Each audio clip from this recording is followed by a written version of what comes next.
Okay, children, good morning, all of you. We are going to continue with the chapter Nationalism in Europe. I hope you all remember what we had done that day. We had learned about, we had learned about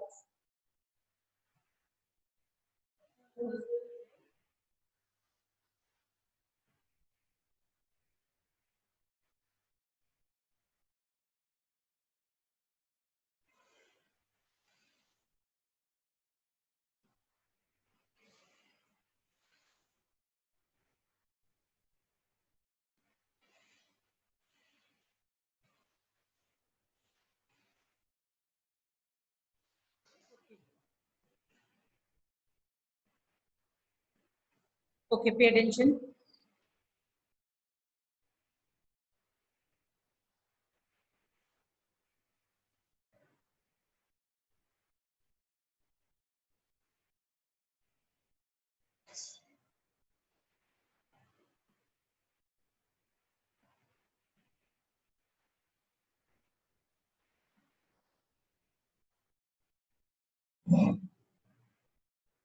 Your chapter began with your painting of Frederick Sorio.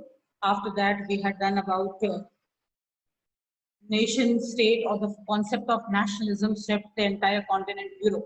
Then we had learnt about what happened exactly in France after its revolution in the year 1789. After that, it all came to an end when Napoleon came to power in 1804. Is that clear? And in Napoleon part, we had discussed about the Napoleonic Code or the Civil Code of 1805. Okay. After that, we had come to the next chapter, that is making of nationalism in Europe. That is when so many different dynasties and so many different people were ruling, and how nationalism became a reality. Okay, for that matter, we had to come to the other topic, that was middle class, growing aristocrats in the middle class, if you all remember. Okay, with aristocrats in the middle class, we had done that they had become rich. Okay, after that comes your topic, that is liberalism in economic sphere as well as political sphere, both. Okay, then we had done about, okay, all this came to an end in the year 1815, when Napoleon was defeated at Waterloo, and then Europe was swept by another wave, and this wave was called as conservatism. Conservatives believed in old thinking and old ideas, and those people who used to talk of nationalism, now they were called as revolutionaries. Is that clear? Then your next topic used to come, that is revolutions. Okay.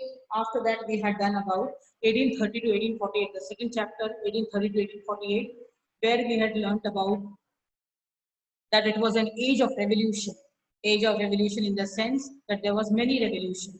Okay, first was in France, second was in Belgium and Netherlands, third was in Greece, when Greece became independent in the year 1932 or 31, whatever. Okay, next we are going to talk of romantic imagination and nationalistic feeling. This is your today's topic. Kindly pay attention. Okay.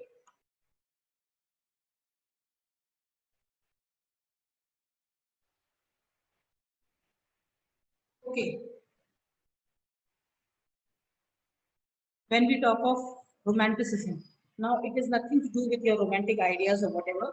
It is to do with, there was a time period, like just like we have got a Victorian era, or we have got some other kind of era. In the similar manner, we had a romantic era, where culture, art, music, and all these played a very important role. Now, this was also the time when people used to say that nationalism, no doubt, it came because of the wars, because of the struggle, because of the actions of great leaders. But beside this, other things are also important. That is, culture too played a very important role in bringing about nationalism. Say, for example, poetry, folklore, folk tales, music, operas, institution, emotions, mystical feelings, all these played a very important role in bringing or uniting the people of Europe. Okay, here we are going to discuss 3 points. First is John Gottfried Herder, a German. Please listen, children, carefully, because this is quite an important question. John Gottfried Herder, a German, he said, he said that the actual German culture, it existed among the people, das Volk, the people.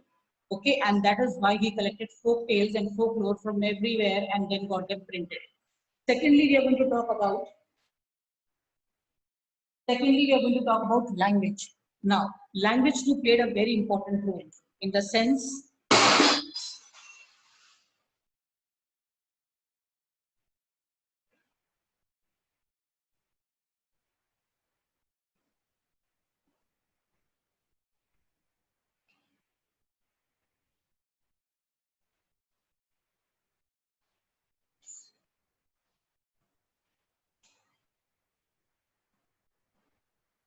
Language too played a very important role in the sense that there were many people when we used to talk about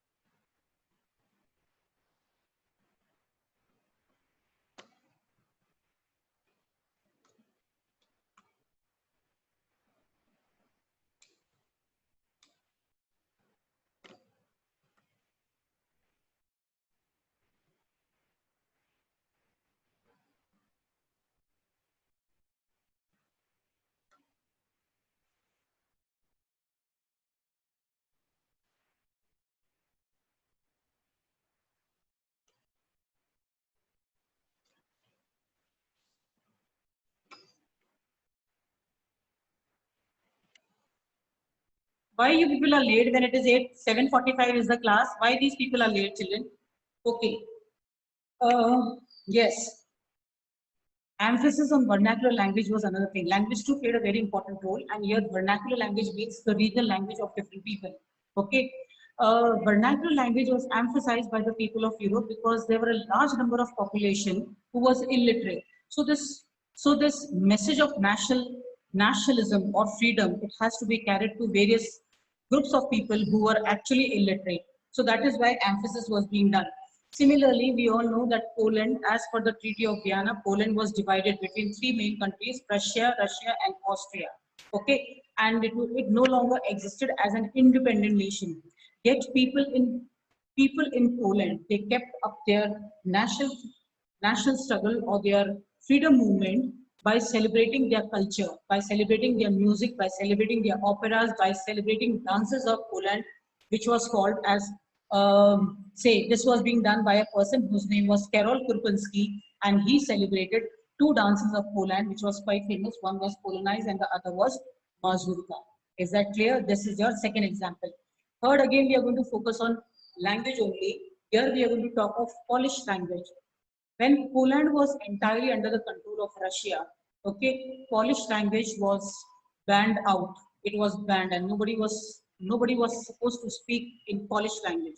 Russian was imposed everywhere, but people of church, they kept on giving their messages in Polish language just to show that their language is important, their culture is important, and they are going to keep alive this freedom movement. Okay, many of the priests, they were captured and they were sent to Siberia. Siberia was the concentration camps.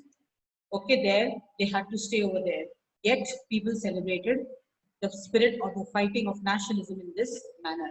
Okay, this is all it is there in your what we are talking about. That is romantic imagination and nationalistic feeling. Anjani, Jhamar, Supreet, Vedansh and all, please kindly put on your video.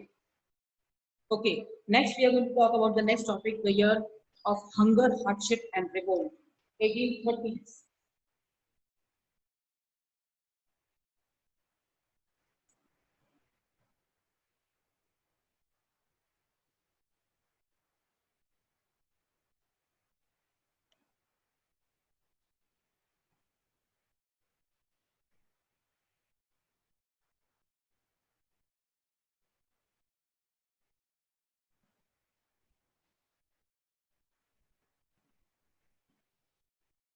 Pay attention.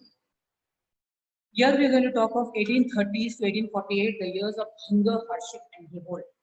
Now, in Europe, 1830s onward, lot of changes. Okay, conservatives were now, they were not as strong as they were. Beside this, population of Europe was increasing greatly. It had increased by 2 to 3 million altogether. And the small producers, they had to face stiff competition. There were more number of people who were wanting to work rather than the work which was available. That is, more job seekers were there as compared to the employment opportunities which was available to them. Okay, many of the migrants, they traveled from the villages to the cities in search of jobs. So in the cities, what was happening? The slums were taking place. Okay, small producers and all, they faced a lot of stiff competition. Stiff competition in the sense that these were the, in England, industrialization had come, but not here in Europe. So they had to compete with these machine-made goods which was coming from England. So small producers and artisans, they also faced a lot of problems. Okay. In the villages, the peasants were suffering under the various kind of taxes which they had to pay to the landlords, plus the obligations also which they had to do. Okay, so aristocrats were enjoying, and in under these kind of conditions, if there was a bad harvest, if there was any hailstorm or drought, then the misery of the peasant is going to become very much acute. 1848 was one such year. Again, we are coming to France. As per the Treaty of Vienna, Louis Philippe, no, after July uprising in France, Louis Philippe was uh, brought to the power.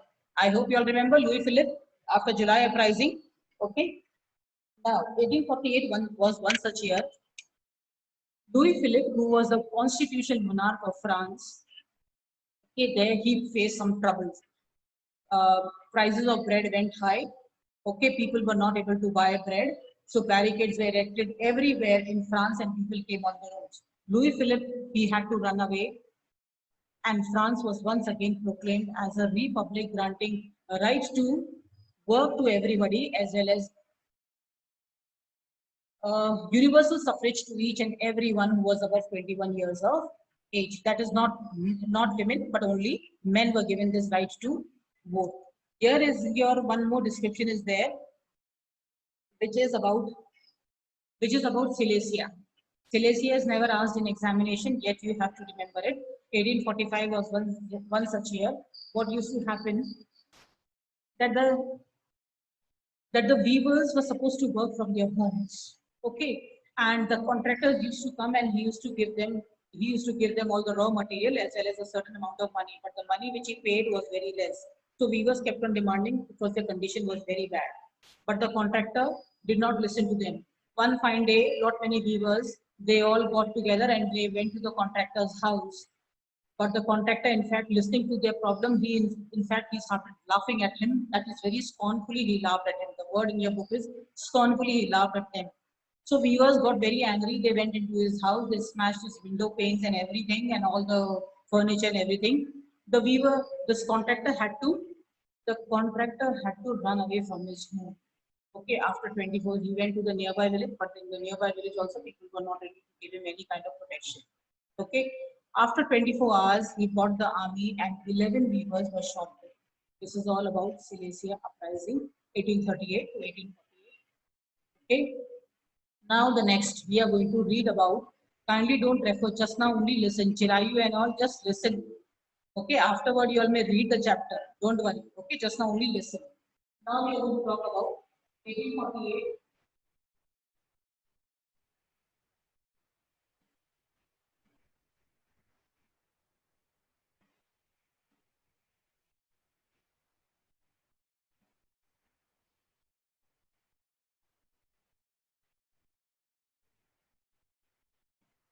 1848, the year revolution of the liberals. Okay, we are coming to the end of this chapter, 1830 to 1848, what we were studying till now. Okay, here we are going to read one attempt about the unsuccessful effort of Germany to unite. I'm repeating, unsuccessful effort of Germany to unite. Now, we all know that peasants and all were suffering during this time, 1830 to 1848. Peasants were suffering, artisans, they all were suffering. Parallel to this kind of suffering of these peasants, these workers, and so on, one more revolution was going on, one more struggle was going on, and this struggle was by the educated middle class, liberal educated middle class who was prosperous. Okay, when when 1848 revolution in France occurred, where Louis Philippe had to run away and France was converted into a republic. Children, this entire chapter is connected to each other. Okay, he had to run away. Inspired by this only, in various countries, Italy, Germany, Austria, Hungary, Poland, and all these places, there were a number of associations which was being formed. Okay, a number of associations which was being formed, and one association, say for example, in the German region, there are a number of political associations which was formed by professional businessmen, artisans, who all came together in the city of Frankfurt. okay, in the city of Frankfurt, and they elected one assembly which was called as the General Assembly over there in Germany. And then they marched 831 elected representatives. They marched the festive processions to the Church of St. Paul's in France. Okay, there they drafted their constitution, and then they decided that we are going to unite this entire country into Germany. Okay, and then they also decided that we will be having a monarchy which will be subjected to parliament. That is, we are going to have a constitution monarchy in our country. So, in order to have a monarch, they offered this crown to the King of Prussia, Kaiser William IV. Okay, Kaiser William IV never wanted to become a king without any kind of power. So he disagreed to this offer which was being made by the. He did not. He just gave up this order which was being given by. Yes, who rejected it and joined. In fact, not only he rejected this offer, but he also joined those monarchs who was against this assembly. This assembly was also opposed by aristocrats as well as by military. Simultaneously, it also ignored the demands of the workers as well as peasants as well as artisans. So gradually, after some time, military was called and this assembly got disbanded. Okay, so first attempt of Germany to unite in the year 1848 failed. This is all about the revolution of the liberals. Here we are also going to discuss about women. What was the condition of women? We all know since the French Revolution days that women kept on struggling. Women started their own newspapers, own journals also. They formed their own association, took part in various kind of protests and activities and so on. But never they were given any kind of right. Even when this National Assembly was being formed in Germany, women and they all met in the Church of St. Paul's. Women were just mere spectators who were standing in the balcony. The picture is given in your book also, you all may see it. Okay, so never they were given voting right, but they kept on their struggle. Okay, last is we are going to talk about the conclusion regarding this entire chapter. When we talk of conclusion, we all know that this was the time when the conservatives were ruling over France. So sorry, all over Europe. Conservatism was going on all over Europe. And these conservatives, by this time, by so many revolutions, they had understood one thing very clearly that this kind of revolution and repression which is going on in entire Europe, it cannot be brought to an end just by repression. They have to give certain concessions to these people. Okay, concessions in the South in different forms, say for autonomy or any other kind of say dues and obligations should be abolished and so on. So Central and Eastern Europe, it started giving a lot of concessions. Feudalism was abolished, serfdom was abolished, okay, and they also realized, say for example, Austria-Hungarian Empire, which was there, it gave a lot of freedom. Okay, monarchies began to introduce the changes that had already taken place in Western Europe. Serfdom, bonded labor was abolished, and Austria-Hungary granted more autonomy to the Hungarians. Okay, that is, conservatives started realizing that too much of restrictions, too much of force cannot be utilized continuously. We have to give them some kind of unity. Is that clear? Okay. In your next chapter, we are going to study about. Now we are going to study about what happened in Europe after the year of 1848. For that matter, read the chapter till your third part. Fourth part we are going to start tomorrow. Dear children, okay. I'm unmuting you all. If you have any confusion, then you may ask me. Let me take your attendance first.